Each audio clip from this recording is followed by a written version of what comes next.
Kalau bid'ah itu digeneralisir, tidak dibuat kategori, maka kita pelaku bid'ah. Kenapa? Karena kita membaca mushaf yang ada syakelnya.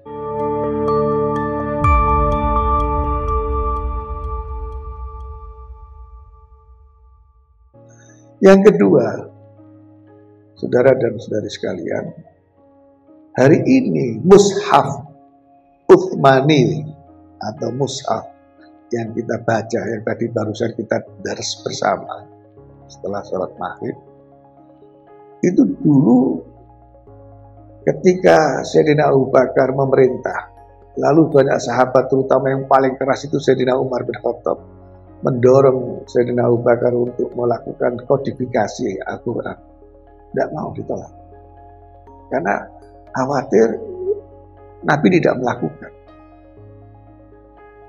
Takut Sayyidina Abu Bakar. Didesak terus, akhirnya Sayyidina Abu Bakar kemudian memerintahkan salah seorang yang sangat terkenal sahabat Nabi, yaitu Zaid bin Thabit, sampai ke periode Sayyidina Umar. Puncaknya adalah di periode Sayyidina Utsman, makanya dikenal dengan mushaf Utsman. Didorong oleh peristiwa terbunuhnya banyak para penghafal Al-Quran. Ini kalau tidak dikodifikasi, ditulis, dikumpulkan di dalam satu buku, kalau hanya ada di dalam otak orang-orang yang hafal, kalau mereka meninggal, lalu siapa yang akan mengajarkan, yang bisa membaca? Nah, tergerak dari situ kemudian dilakukan pembukuan Al-Quran. Perhatikan, Sayyidina Abu Bakar takut karena itu tidak dilakukan oleh Nabi dan tidak diperintahkan oleh Nabi. Tapi pada akhirnya Sayyidina Utsman melakukan. Apakah kita akan mengatakan Sayyidina Utsman itu telah sesat? Nah, untuk bilang dalik kalau kita mengatakan itu. Apakah kita berani mengatakan Sayyidina Umar yang mendorong sholat tarawih 20 rakaat berjamaah, yang mendorong supaya ada kodifikasi Al-Quran, berarti telah melakukan perkara yang tidak dilakukan oleh Nabi dan berarti sesat dan berarti masuk neraka? Tidak mungkin. Karena itu akan bertentangan dengan hadis-hadis lain yang menjamin mereka adalah calon penghuni surga. Ya, jadi apa kesimpulannya? Tidak berarti yang tidak pernah dilakukan Nabi, tidak diajarkan Nabi, tidak diucapkan Nabi, tidak dilakukan Nabi, kalau itu sebuah kebaikan. Tidak berarti dilarang, tidak berarti kemudian sesat, apalagi itu sebuah kebaikan. Kepuncak kebaikan yang pernah dilakukan oleh umat Islam itu terjadi jauh setelah Kanjeng Nabi wafat, yaitu setelah dikodifikasi masih gundul, hurufnya itu belum gondrong, masih gundul. Kalau ndak orang Arab, keliru-keliru bacanya. Yang namanya huruf Arab yang seperti perahu itu ndak ada titiknya. Orang bisa memahami konteks kalimat sebelum dan sesudahnya. Oh, ini dibaca ya. Oh, ini dibaca ta. Oh, ini dibaca sa. Oh, ini dibaca ba.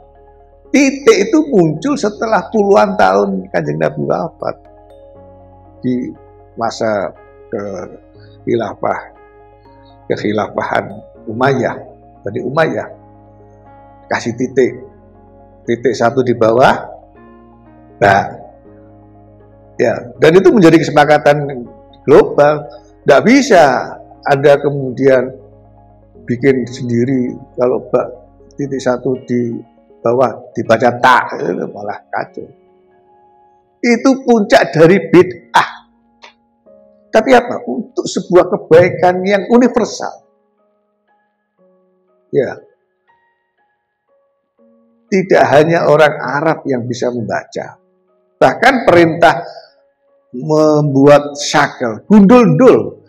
Saudara kalau pergi ke Topkapi, museum yang ada di Turki, Mushaf Utsmani, saya lupa.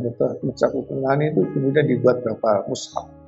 Nah, yang masih ada sekarang yang ada itu di Museum Topkapi di Turki. Dia bisa baca. Udah tulisannya tangan urek-urekan, nggak jelas. Duduk, titik aja nggak ada. Apalagi Dumah Kasro, nggak ada. Dumah Kasro itu muncul setelah ratusan tahun, setelah 100 tahun lebih dari periode hijrah. Loh, kalau kembali ke tadi itu, Imam Syafi'i membagi bid'ah mahmudah, madmumah. Yang paling dikenal di Indonesia bid'ah sayyi'ah, bid'ah hasanah. Bid'ah yang baik dan bid'ah yang jelek. Bid'ah madmumah yang tercela, bid'ah mahmudah yang terpuji. Kalau bid'ah itu digeneralisir, tidak dibuat kategori, maka kita pelaku bid'ah. Kenapa? Karena kita membaca mushaf yang ada syakelnya. Ya. Apalagi yang menciptakan fathah, dhammah, kasroh. Tidak ada. Al-Quran yang asli yang di Museum Topkapi itu, satu ayat dengan ayat yang lain itu tidak ada batasnya. Ya apa itu sebenarnya? Tidak ada batasnya. Tapi orang Arab ngerti konteks kalimat. Bahasa Indonesia aja nggak bener, apalagi ngomong pakai baca bahasa Arab. Iya. Nulis bahasa Indonesia aja banyak yang keliru, apalagi bahasa Arab, baca gitu. Berat. Maka aneh kalau ada orang menolak bid'ah ya bid'ah, nggak ngaji, karena dia tidak sadar dia sendiri sebetulnya pelaku bid'ah, ya, atau pelaku hasil dari bid'ah orang lain, atau dia sebetulnya melanggengkan bid'ah yang dilakukan oleh orang lain. Ya, kalau mau jujur secara asli, jangankan 20 rakaat, sholat taraweh berjamaah di masjid berapa? 8 rakaat, itu nggak ada di era Nabi. Karena Nabi itu di waktu Ramadan ketika sholat taraweh hanya berapa malam, setelah itu nggak mau keluar lagi untuk sholat taraweh. Khawatir menjadi kewajiban, beban bagi umatnya. Kalau mau jujur, konsisten, itu ya sholat taraweh di rumah sendirian. Ya. Tapi di mana syiar Islam? Ya. Nah, jadi saudara-saudara sekalian, saya ingin memberikan beberapa contoh apa yang tidak diajarkan dilakukan oleh sahabat. Tadi kan contohnya Sayyidina Umar. Ya.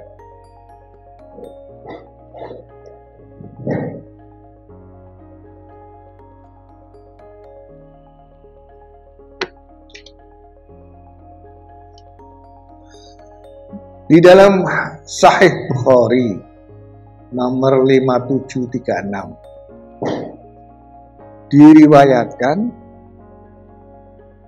diceritakan ada sekelompok sahabat Nabi yang mendatangi sebuah desa lah kalau di sini ya, desa atau kampung. Kemudian mereka kehabisan bekal dan minta supaya bisa menjadi tamu oleh penduduk di situ. Ditolak. Nah, tiba-tiba ada warga di desa itu yang mendatangi rombongan sahabat Nabi tadi itu, lalu menceritakan kalau kepala kelurahan atau kepala desanya, kepala sukunya, itu sedang sakit. Ada nggak yang bisa ngobati? Kata salah seorang sahabat itu kemudian, saya bisa ngobati, tapi perjanjian, kalau berhasil sembuh, kami dijamu. Ya, kami diterima sebagai tamu untuk dijamu, mendapatkan makan. Udah, kemudian dibacakan surat Fatihah. Surat Fatihah sembuh. Anda bisa praktekkan, kalau ada orang sakit, bacakan Fatihah. Kalau tidak sembuh, berarti Fatihah Anda yang nggak mandi. Bukan Fatihahnya yang baca yang nggak mandi. Ya, tapi kalau mandi berarti karena Fatihahnya. Pokoknya kalau nggak manjur berarti yang baca. Kalau manjur berarti bacaannya. Ya. Tapi nggak usah kemudian cari orang sakit kemudian diparani, tak dongane gitu ya, tak obati, di ruqyah. Makanya pertanyaannya itu yang orang desa itu mengatakan hal ma'akum min dawa'in aw raqin. Apakah engkau punya obat atau yang bisa ngobati? Ruqyah. Jadi asal usul ruqyah dengan Fatihah itu dari peristiwa ini. Nah, alhamdulillah berhasil. Kemudian dibacakan Fatihah berhasil, baca'alu lahum qati'an minasya, baca'ala yaqra'u bi ummil Quran. Ya. Lalu dikasih hadiah. Jadi hadiah. Mereka tidak mau menerima hadiah itu. Khawatir, boleh apa enggak? La na'khuduhu hatta nas'alan nabiyya sallallahu alaihi wasallam. Fasa'aluhu wa dhahika. Wa qala wa ma adraka annaha ruqyah. Khuduha wadribuli bisahmin. Dapat hadiah. Kalau di dalam hadis Sahih Bukhari nggak disebutkan jumlahnya. Tapi kalau di dalam hadis Tirmidzi disebutkan jumlahnya 100 ekor sapi. Bayangkan. Oh, bisa jadi bakul sapi. Belantik. Ya, bisa jadi belantik. Kalau di sini nggak disebut. Saya akan menggunakan yang Sahih Bukhari saja. Perhatikan. Fasa'aluhu fadhahika. Mereka nanya kepada Nabi, boleh enggak ini hadiahnya kami terima, kami makan.